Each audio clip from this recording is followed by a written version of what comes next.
السلام علیکم دوستو، کیسے ہیں؟ امید کرتا ہوں آپ سب لوگ ٹھیک ہوں گے، خیر وافیت سے ہوں گے۔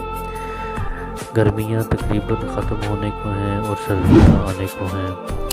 ٹھنڈی ٹھنڈی ہوائیں چل رہی ہیں اور بارش بھی کئی مرتبہ آ چکی ہے، جس کی وجہ سے سردیاں بالکل آنے کو ہیں۔ سردیوں میں ہمیں، ہمارے بچوں کو اور ہمارے بڑوں کو جس چیز کی سب سے زیادہ ضرورت ہوتی ہے وہ انڈوں کی ضرورت ہوتی ہے۔